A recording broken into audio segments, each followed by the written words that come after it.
So I've messaged people from primary school, I've messaged third cousins, I have messaged people who have dog sat for me once, I have messaged people I've gigged with, I've messaged people I've gigged for, I've messaged people who have gigged for me, I've messaged people who haven't, I've messaged people I've never met.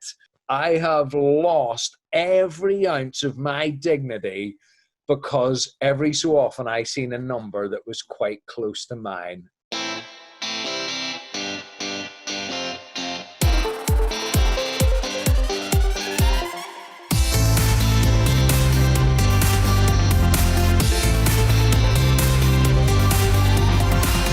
Welcome to this week's Inane Campaign podcast, where every episode, Mark Rowe and me, Andy Glicks, dive into the wacky and weird of Change.org's online petitions, seeing what we can fish through, and then inspired by that insanity, we conjure up our own inane campaigns. Then we post them on Change.org, we go head to head, and we run around the internet seeing who can gather the most support for their silliness. And it has been a week. Mark, how are you?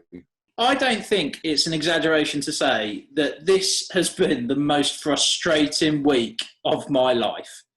I am absolutely broken this week. We started this podcast as what should have been a little bit of fun that we thought was going to be entertaining and amusing for us to battle against each other and just see who could get the most votes. And it has turned into a war of attrition. This week was absolutely crazy, and I am done. I am completely spent. I am not happy with it. Do you know what, mate? I completely agree. I have got no energy left. Where about 3 weeks ago, we were dealing with numbers like 6 and 2, and we are now, and without giving the game away here, we are now in silly numbers. We talked about reaching 50 last week, and we're well past that. And it's absolute insanity as to the hustle that you and I have both been through in order to try and achieve what is essentially pointless. Do you remember what happened at the beginning? Because we both started putting the campaigns out there. Literally on day one, I suddenly went ahead to 30 signatures on the petition, and you were sat there on 10 going, what's going on here? What have you done here? Why has that happened? And then I must have got complacent or something, because all of a sudden you'd caught me up, then gone ahead, and then we spent the whole of the rest of the week with me nearly catching you up, then you getting away, then me overtaking and thinking that I was well ahead. It's been the most stressful week of my life, I think. And, you know, you and I are both married, and we know what wedding preparations are like, and this has topped it and then some. The thing that I need to ask you before we get into anything more is, where did those 30 come from that overnight? Because we went to bed, not together, we went to separate beds in separate towns and separate houses. And on Thursday morning, you had 30 people signed. And I was like, I lost my mind because none of us had had 30 before. And I was reading your WhatsApp messages going, what does he mean it's overtaken Joe Exotic? I don't understand. What? And then I was like, I looked at the numbers and I was like, oh, he means it's got more than my Joe Exotic. Now it's got more than the EU campaign. And I was like, I was sort of bleeding out my ears because I could not understand how you got so many votes overnight. Can you tell me where they came from? Yeah, I can, but you're not going to like it. Mate, we're already in amongst it this week. I don't think I can take any more surprises. No, I can take surprises. It's just that surreal a week. You said that we're not allowed to put any money into our campaigns, and I fully agreed with that. And I was not interested in paying for any signatures whatsoever. What is also a feature of Change, and I have to say, before we go any further, I did not ask for this, is that the people who sign your petition can also put money in, and then Change will spread the word a little bit more and you get a few more signatures. So I received a very nice message from somebody who you know very well, who had also signed your petition, and they said, I've also bunged a couple of quid into it to help get you on your way. And it did, like straight away, that £2, it was only £2, but that £2 propelled me from nothing to 30 in an instant. That is £2 well spent by, I'm pretty sure I know who it is. I'm pretty sure. Fair play. That is, somebody did that late in my campaign. And I think it was when I was up into the 70s or 80s. And I messaged them and I said, look, can you help us out here? And he went, absolutely, help you out. Yeah, I've bunged a bit of money. And I was like, why would you do that?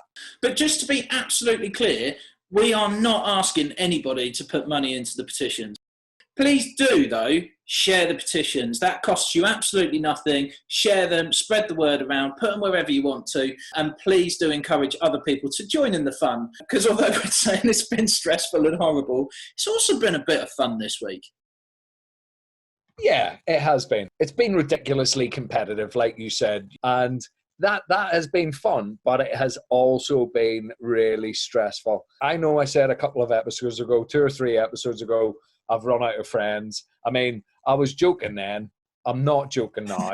I have absolutely run out of friends. Every time I closed in on you, every time I got within 1 or 2 votes or 1 or 2 signatures, you would move off again. And I was thinking, where are all these people? He told me that he didn't have anybody else to ask. Do you know what it felt like? You know, if you've got a cat, and there's that little game where you pull a bit of string and every time they go to grab it, you pull it away from them. And it's really cute and fluffy. Well, I'll tell you something. It's not cute and fun if you're the cat, right? Don't play that game because the cat is miserable watching this happen as every time they get a little bit close to it, somebody pulls it away. Basically, what I did was I went to Facebook Messenger, and I've got quite a lot of Facebook friends. And as we all know, there's different qualities of friend, isn't there, on Facebook? But I have exhausted every single one of those categories of Facebook friends in order to try and message them and get more signatures. What I really like about what you said, by the way, is that people now listening to this will be able to work out by when you message them in the week which category of friend you regard them as. Trust me, they will, after my message and how desperate I was, they do not want to hear anything more from me ever. They will not be part of this podcast audience. They will unfollow me for good. I've messaged people from primary school. I've messaged third cousins. I have messaged people who have dog sat for me once. I have messaged people I've gigged with. I've messaged people I've gigged for. I've messaged people who have gigged for me. I've messaged people who haven't. I've messaged people I've never met.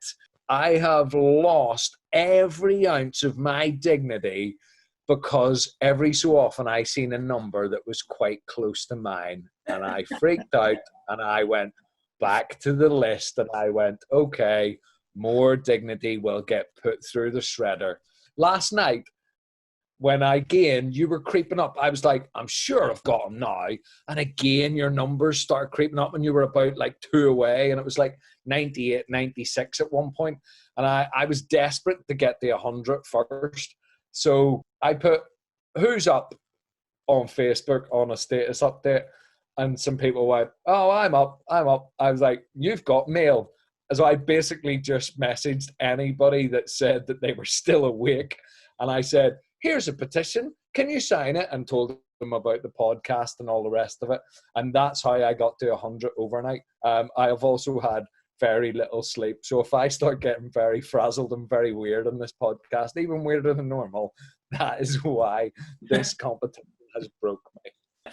I'm going to take issue slightly with some of your votes, because I think some people actually took it from reading the comments on your reasons for signing it took it as an actual petition against the amount of money that Rishi Sunak is putting into comedy, rather than the fact that you were saying Rishi Sunak should go and do live comedy himself. Oh yeah, I don't think people actually read the blurb.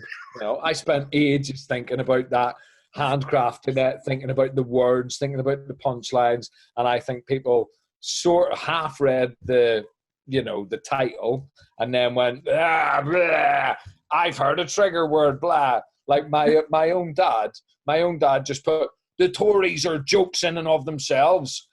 At least he related it to the comedy element of it. There was one person who just put, live comedy is really important to everybody and we can't let it go.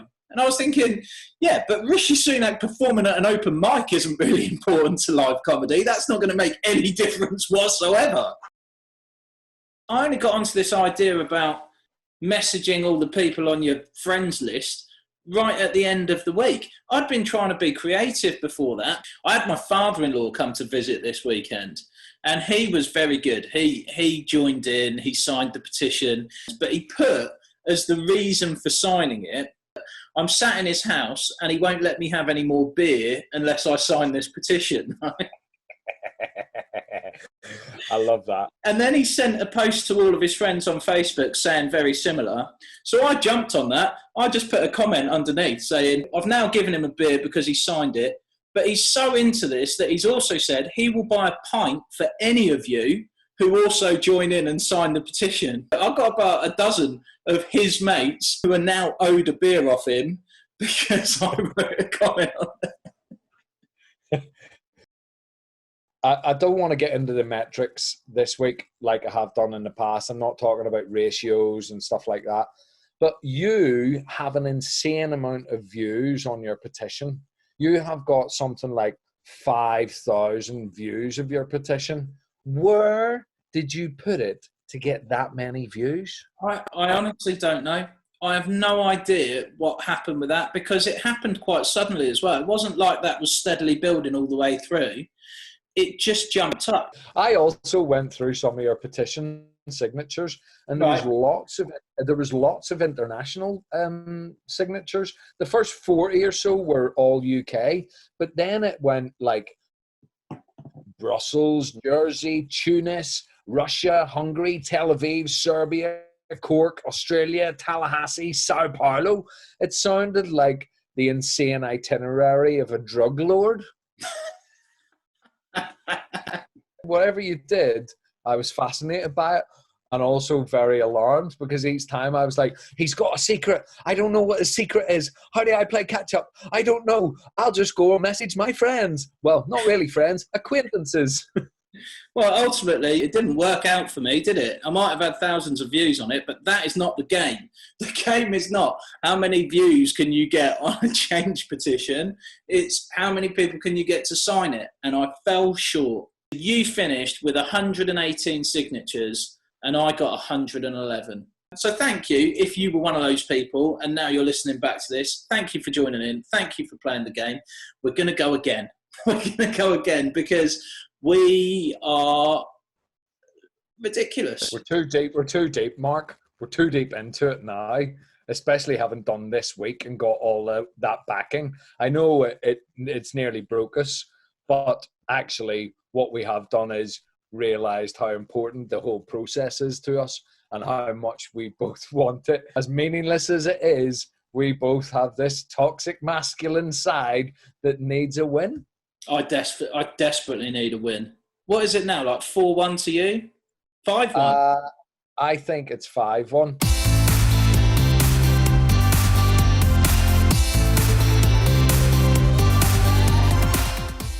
Well, that's too late. Somebody's just sent me a message saying, I've just signed your petition. Yeah, cheers. Two of them. Perfect. What would happen if you pulled level during the recording of this podcast? I don't think you should offer that. Otherwise, we will be here until 3 o'clock in the morning while I sit desperately trying to drum up further support. If it helps, neither of those that have messaged me saying they've done it have just shown up. So they probably need to check their emails. That is a thing, though, just again, for anybody listening, if you are going to support these campaigns, please do check your emails. Change have a real habit of emailing to verify your email address, and that email could well go to your junk or your spam. So I think it'll only be the first time that you do it. I'm not 100% sure on that, but please do check. If you have backed one of the campaigns, just have a quick look at your emails, make sure there's not something there asking you to tick a box, and that way your vote will be counted. Okay, so did you have any time in amongst your hassling distant acquaintances to be able to look on Change at any other campaigns that are out there this week? I don't know why, but I just put into change.org Jabba, obviously from Jabba the Hutt. I was just like, yeah, you know how hard it is to kind of come up with weird things that might be on change.org. So you just really end up in the most bizarre things that spring into your head. Gunnar Moore has put on a petition that just says, getting an inflatable Jabba the Hutt. And it says, it's got a picture of an inflatable Jabba the Hutt, a person dressed in an inflatable Jabba the Hutt, right. And it just says, life is nothing without an inflatable Jabba the Hutt. Well, I think he's got a point, isn't he? Surely, if you need any kind of inflatable costume, it should be a Jabba the Hutt costume. Do you remember you used to get inflatable costumes of sumo wrestlers and people used to get in them and they used to like wrestle outside pubs? Let's bring back that wrestling, but have Jabba the Hutt costumes, inflatable Jabba the Hutt costumes. So you've just got two big sci-fi creatures from, you know, well-known Star Wars films just sort of rubbing against each other outside the Golden Peacock down the town. I'd pay good money to watch that. Would you not? If it looks anything like your impression of it just did, then probably not, no. That is really quite disturbing. And there's some reasons for signing. In these troubling times, it is more important than ever to support dressing up like Jabba the Hutt. Yes, I like that. That's somebody showing empathy, isn't it? It's like there's lots more important things to do than dressing up as an inflatable Jabba the Hutt. No, but that's not what it's saying. It's not saying it's the most important thing in the world to do. It's saying it's more important now to dress as Jabba the Hutt than it was last year or the year before. And I agree. It's been a very difficult time. It is probably more important than ever to be dressing as Jabba the Hutt. How important did you think it was to dress as Jabba the Hutt last year? Not at all. And at any point before that, did you feel it was important to dress as Jabba the Hutt? Thought hadn't even crossed my mind, mate. No, point proven. It's more important than ever to dress as Jabba the Hutt. That's fair comment then. Absolutely fair comment from that lad. Here's me mocking him and he's just like, he's the wielder of the sword of truth. Yeah, so I fell down a bit of a Jabba the Hutt hole, obviously. I've got very limited time. I've got one search term. I've got to maximise the search term. You definitely won't have seen Rogue One, have you? No. Rogue One is basically about how the plans to defeat the Death Star were stolen. And it's a very good movie. It's well worth watching if you know films. But if you've watched like a Star Wars movie one time, get in a bin. But there's an actor in it, right, called Diego Luna, and he's the main guy in Rogue One, and he's very handsome. There's a change.org petition that just says, "Let Diego Luna touch Jabba the Hutt." I'm like, all right, what's this about? So this is what it says. Actor Diego Luna has expressed his obsessive desire, to discover the texture of Jabba the Hutt in recent press interview Star Wars film Rogue One. It is our wish to allow Diego to meet and touch the real puppet used in the original Star Wars film trilogy. Fulfilling Mr. Luna's dream will not only be a wonderful experience for him, but will also bring great joy to Star Wars fans across the galaxy. I've got a couple of issues with this, though.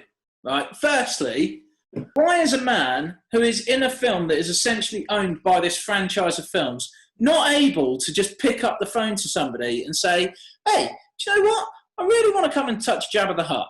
That's what I'm after. In fact, get it written into his contract. If he's that keen on touching Jabba the Hutt, why does there need to be a change petition for it?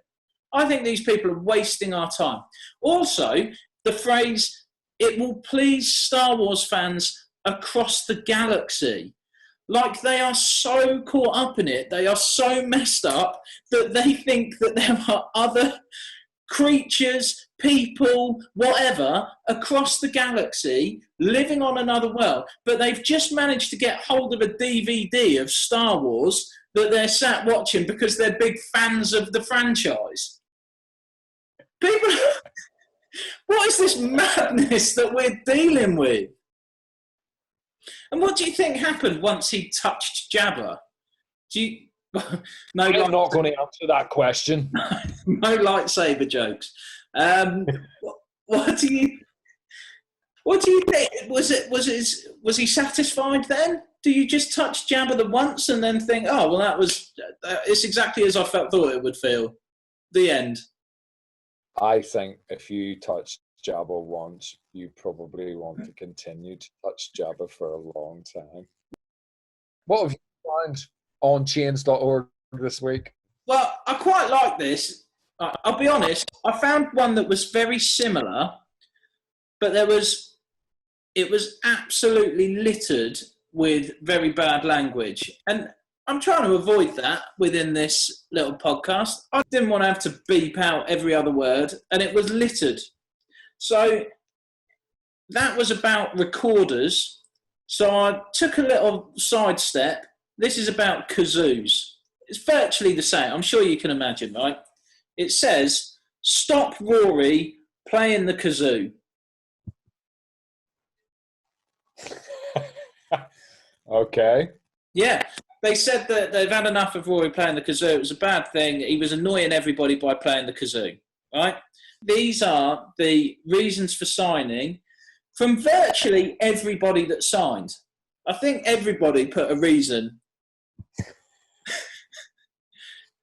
Rory needs this help. I thought that was all right. I thought that was quite compassionate, to be honest. This one, not so much. Rory is upsetting as a human being. Rory stole my kazoo one evening and this addiction began. Please, please help. Now, here's the thing. That, to me, sounded mildly amusing, but not outright funny. It wasn't one that had completely grabbed my attention. As I said, it was very much runner-up to the idea of Josh and his recorder, which I couldn't say out loud because too much bad language. Until I noticed this. This is the really fun part. Who do you think started the petition, Stop Rory Playing the Kazoo?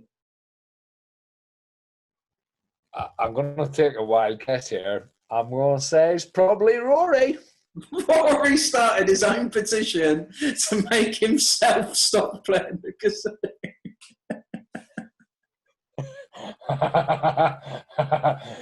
That is a man. Absolutely zero willpower. I did write a joke once, but my daughter told me that I couldn't do it because I thought it was really funny. You'll spot the really tired structure to this joke as well. I thought it was really funny that I discovered that the day after National Holocaust Memorial Day is National Kazoo Day.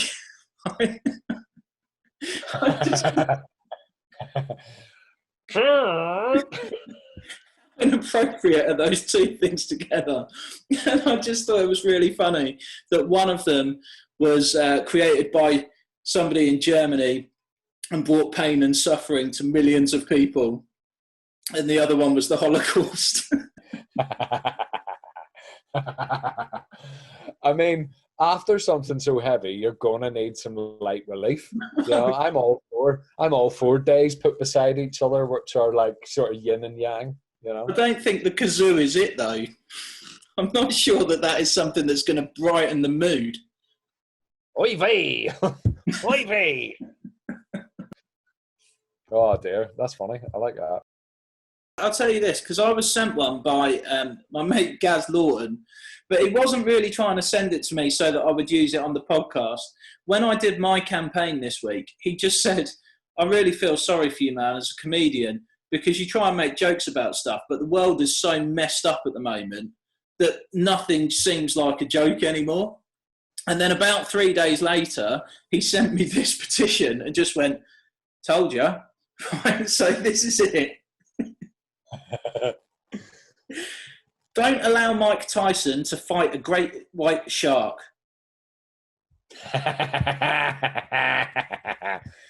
I mean, you know the way I was going to pay good money to see people wrestle as Jabba the Hutt? My money's just been doubled for that contest. Yeah. Well, apparently it's happening. Apparently it's happening on the Discovery Channel in America, right? How that boxing match works, I have no idea. Underwater boxing between Tyson and a great white shark. Now, as an animal lover, this person does not want that to happen, right? He put this. This was a genuine part of the description. Some might say it's no different than boxing, but there cannot be consent from the shark. So we have to assume the shark would rather not be punched.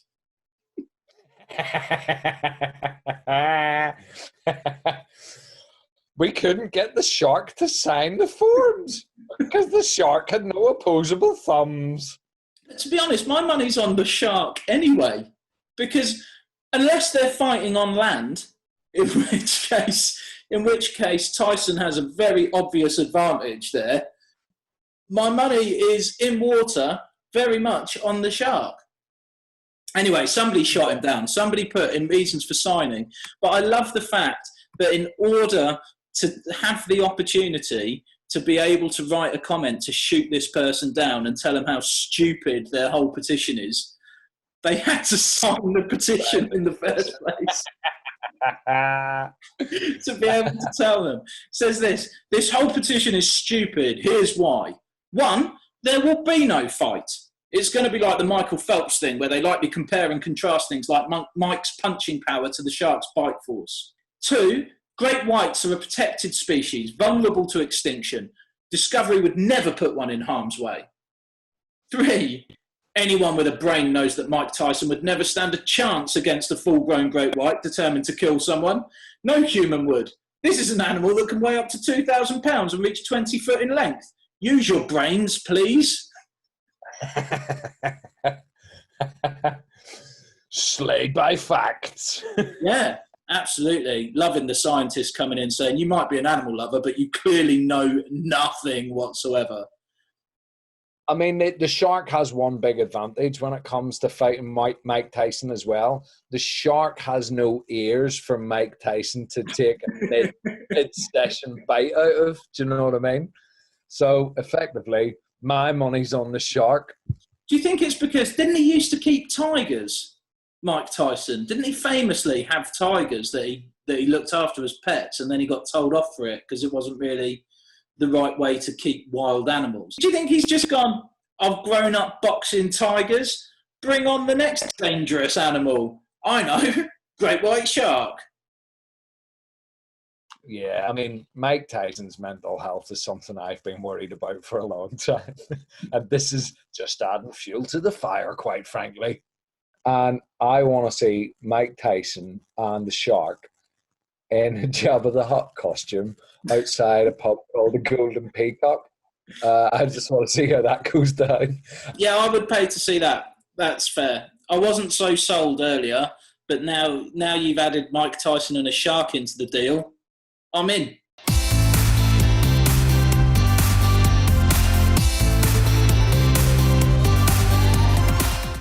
Have you got any that you've ruled out this week? I do. I've had quite a lot of ideas this week. This wasn't my idea. This was my wife's idea. And I just thought, well, we're married. That's my idea, really, isn't it? So she wanted to change I'm a Celebrity, Get Me Out of Here into a kind of Hunger Games Battle Royale. Nice. Who would you have on it? A lot of the British royal family, absolutely. I would also have Jeremy Clarkson on there. Can we chuck Katie Hopkins in? Well, you know, she's banned off Twitter, so we got to give her something to do. So bung her in there. Piers Morgan has sort of clawed back some self-esteem, some public kind of backing after his solid performance during lockdown. So we'll park him. He can go on the subs bench just in case. Who else would you put into a battle royale?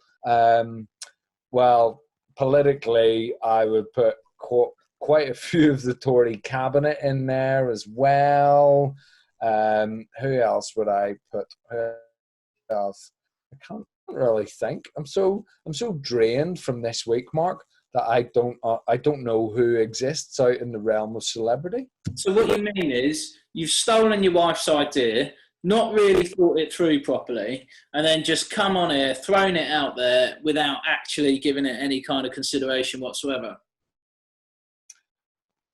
That's about the size of it. Yeah. Good. Well, I'm glad we've got to the bottom of that. Good. Yeah. Any others? Any others? What else did I want to do? I think there's a real problem with reading. You know, kids nowadays, none of them are reading now. They're like, well, would I read? I can just watch the film. Or if you're Mark Rowe, don't watch the film either. Just live in ignorance. But I think reading itself and books they basically need a new marketing campaign, don't they? Because everything can be repackaged and sold as something else. I think we should rebrand books as extreme cinema of the mind. Kids are like into interactive experiences, and they like kind of everything being all wow and amazing. It's like you're getting served the answer on a plate with the film.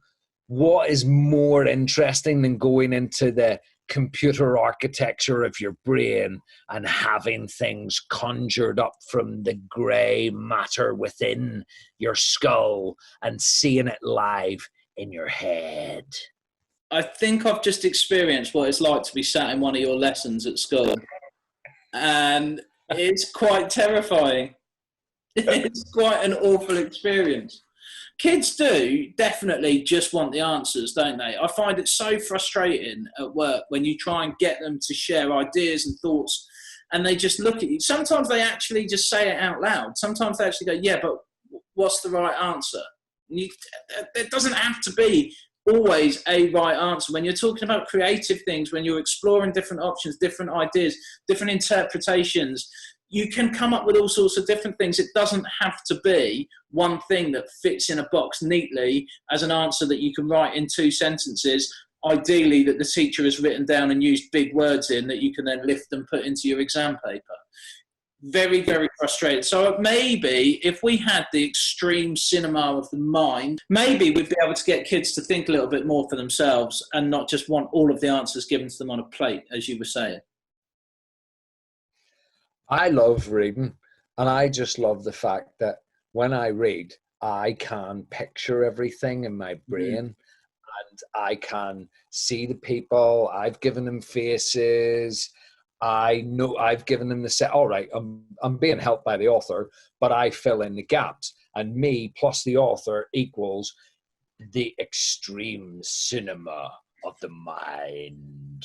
And I just love that. Let's rebrand books, because that's cool.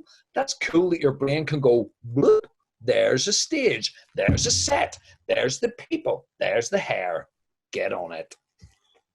So how will that work with, because I worry that as much as I think you're clearly very passionate about this idea, or at least just going extreme cinema of the mind, which you seem to enjoy equally to actually reading, Aren't we probably going much more the other way, though? So with ebooks, how long before ebooks start becoming animated books that you press a button and you see the scene play out in front of you? You know, we're going in completely the opposite direction to what you want to do. Yeah, I mean, that's why I put it on the subs bench, because I just don't think it's going to get any traction.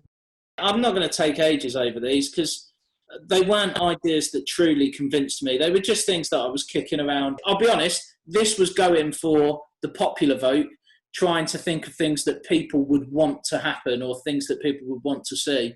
So I just went, bam, clowns. All they're doing is chucking custard over each other.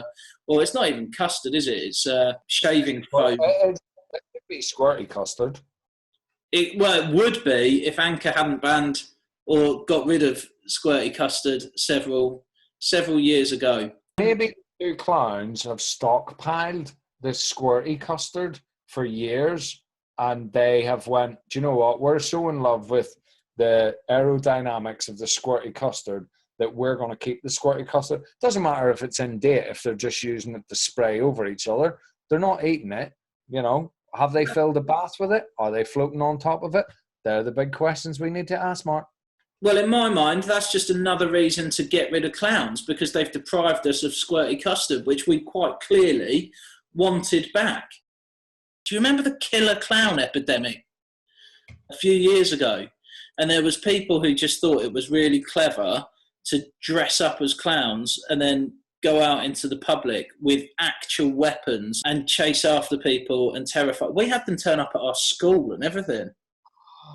That is horrendous. We all had to go out on duty at the end of the day because there was going to be sightings of clowns. And I was a little bit scared about going out on duty at the end. They basically asked for all staff to go and stand outside school at the end of the day because, you know, you had to go and face off with, you know, whatever, Chalky the Clown or whatever, who was standing there. Do you know the bit in Anchorman? Have you seen Anchorman? Yeah, I have, yeah. Oh, you've seen Anchorman? Excellent. Do you know the bit where all the news crews turn up and they fight each other? Rumble, yeah. I've just got that in my head, in my extreme cinema of my mind. I've got you, a bunch of Milton Keynes school teachers, and an array of killer clowns with machetes, with spikes, with maces, with all cat of nine tails, and you are ready to throw down. I was not ready to throw down. I was ready to run away. Anyway, I scared them off, didn't I? Got out there, no clowns. Yeah, of course you did. Of course you did. It was your brooding masculine presence. All of that lack of fear, all of that confidence. They just sensed it in the air and they were like, time to book. So I didn't go with banning clowns because I don't really need to. Already got rid of them. I had this idea as well. I don't know how you'll feel about this one. I think that Bill Gates or somebody else computer-minded should create an app for your phone that is a lie detector. Ooh. Do you know what's quite weird? My actual campaign for this week involves a lie detector. Ah, does it really? Okay, well... I feel like we're becoming symbiotic, Mark. I feel like we're slowly becoming one brain. You know, we had that week where we were talking about Kanye and Taylor and Kanye and Joe Exotic. I feel like slowly we're merging into one person. Isn't that awful? Isn't that an awful thought? What a horrible byproduct of doing this podcast that would be. So I just thought things like if you went to the garage, because I know nothing about cars and mechanics and things like that. I am completely at the behest of any kind of mechanic who decides to tell me what is wrong with my car and how much it's going to cost me. But if you had a lie detector app on your phone, if he starts to tell you, oh yeah, it's going to be a lot this one, mate, you're going to have new brakes, new discs, new pads, and you're probably going to have the catalytic converter converted back. Yeah, I your don't know. first rear sprocket's gone, mate. It's in a terrible state. I mean, I've seen some reverse rear sprockets, but that one really takes the biscuit. You've used 5 out of your 6 gears, mate, so you're going to have them replaced. If they start doing that, little thing on your app, on your phone goes off, you know they're absolutely talking rubbish. You can turn on your heels, walk straight out. Don't have to go with it. The other thing you could do is use it on your children. Because I know that yours are still quite young, aren't they? But as they get older, you start to get a few little more devious things being said, a few little bits and pieces being presented in one way, particularly when it's arguments between them and you're trying to get to the bottom of what actually happened. I think a lie detector app on your phone would be absolutely... In fact, do you know what? Forget whether you actually create one or not. I'm going to convince my kids that I've got a lie detector app on my phone and just use it when I'm having conversations with them now and be like, right, hang on, before you say anything, let me just get this up. Right, tell me what happened. I think that's going to be perfect. I've heard of a class where that happened, where essentially we're trying to get to the bottom of who had stolen what in the class. And the teacher basically said to them, I've rang the police. And what they're going to do is they're going to come right now and dust for prints. So you're all going to stay here. You're not going to your next lesson. I mean, feel free to tell me who done it. About a minute later, a kid just broke and went, I did it. I did it. Yes, teacher. That is amazing. I was told very early on in my teacher training that the way to ask it is you just ask 2 questions and you will always get the truth out of any kid, right? The first question is, tell me what happened. And then you let them tell you exactly what happened. And then you go, now tell me what really happened. Yes, that is great. I need to remember that. That is amazing. I figured out who you would get to do it. Bill Gates is not your go-to. Mark Zuckerberg is your go-to now for the tech stuff, isn't he? The head of Facebook. Or your friend from last week, Elon Musk. Zuckerberg and Musk. See, when you say his name on its own, it sounds like, obviously Musk comes from a skunk, doesn't it? You should say obviously. Yes, that is the... That's what skunks emit. They emit musk, and it's horrible. Are you telling me in America now we've got Donald Trump and Elon Musk are the 2 most sort of powerful men in America? Something smells rotten, doesn't it? Something smells rotten in the state of Denmark.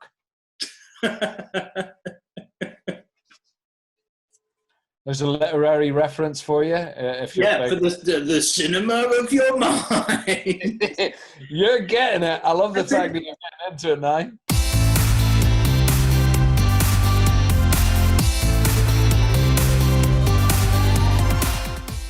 Tell me then what your actual campaign is that you're going to run with this week. And I feel like I'm starting to get into a bit of a rut with these campaigns. I keep bringing back sort of political figures or political campaigns. I've gone for another political thing. I don't know why. It must be the angry political firebrand in me. My subconscious is going, fix stuff. Fix the stuff that's wrong. What I want this week is I want Trump, Donald Trump, he of the smelliness, I want him to wear a permanent lie detector.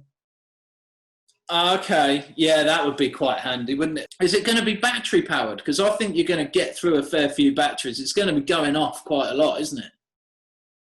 Absolutely, mate. I've written a very short blurb this week. I'm tired. I'm very tired. Okay. You know, we've both been put through our paces. This is literally 4 sentences long. Trump to wear a permanent lie detector. Let's see what's really fake news. Although there might not be enough trees in the entire Amazon rainforest for the printouts from this. The hair, the tan, the tax return, his scriptural understanding of the Bible, and that's just for starters. What else can we test him on? Every time he opens his mouth, you'll just hear the ink cartridge shoot across, ready to print another high peak, he'll probably just start sending his press secretary. We can get one for her too. Genuinely, you say that you haven't really put the time in. I am very worried by that you are going to have 6-1 off the back of it, because I think it is something that people will want to see. Yeah, I'm not going to push it this week though. I'll put it in a few places. I'm not going to message my friends. I'm not going to have a week off. I'm going to do the stuff. I feel like if I got strapped to, never mind a lie detector, if I got strapped up to like some sort of blood pressure monitor right now, after the week that I've had, mine would definitely be showing peak after peak after peak. Let's just throw this out there onto the internet. Who knows? It might get some traction. Hopefully it does. Oh, well, that's wonderful, isn't it? Because now what you've just said there is, if you lose this week, it's because you didn't try. If you win this week, then I've lost against somebody who didn't try. Oh, mate, that's the greatest move of all, isn't it? I didn't even think about that. But it's like, I've pulled the rug out from you from the start, really, haven't I? You've just killed me. I'm almost obliged now to say, yeah, I'm not going to try either. I can't be bothered this week. I'm definitely not going to put any effort into this at all, because I don't really care whether I win or not. No, try this week, mate. You try. Why don't you actually put some effort in, Mark? Why don't you actually try to win? No, I didn't mean that either. Come on, I don't. I'm just so tired. I don't know what I'm saying anymore. It's just whatever. What's yours? Come on, let's hear it. What's yours? All right. Okay, I'm going to go with my usual. I'll read you the blurb before I tell you what it actually is. Okay? Cool.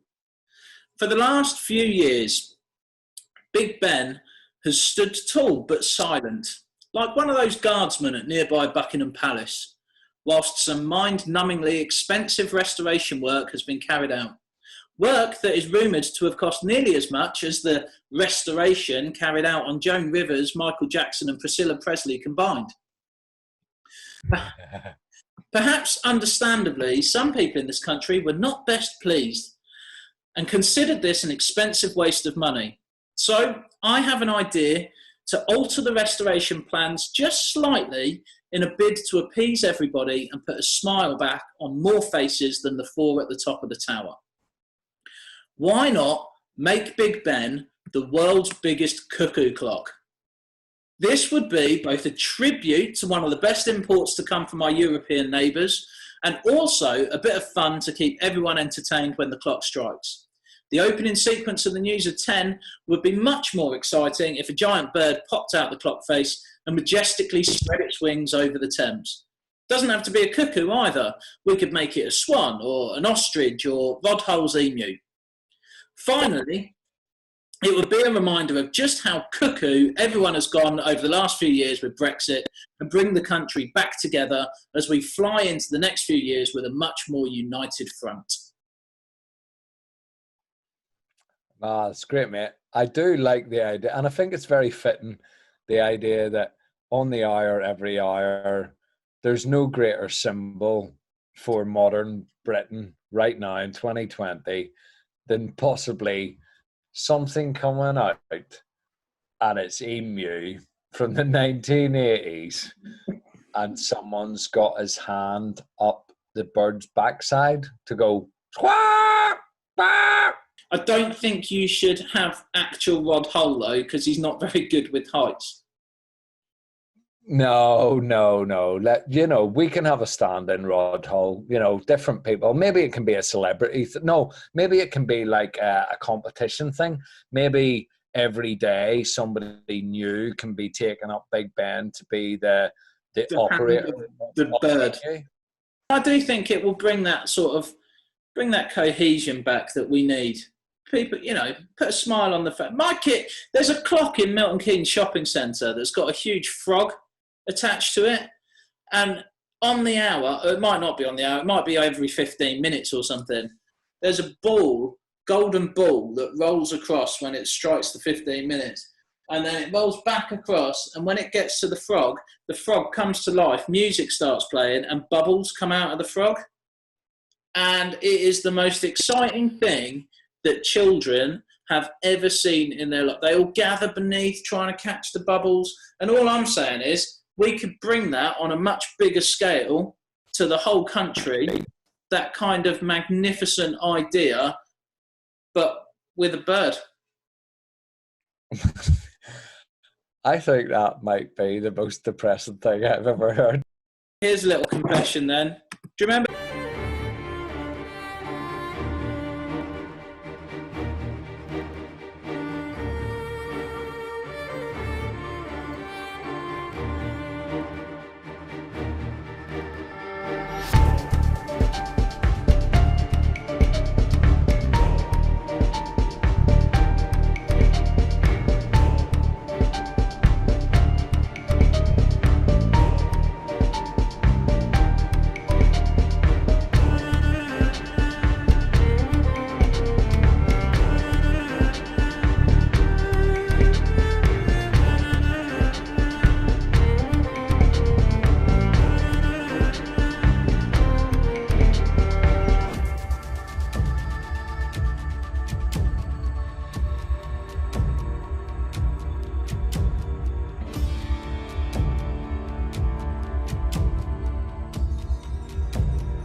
That conversation that we had with John Pearson.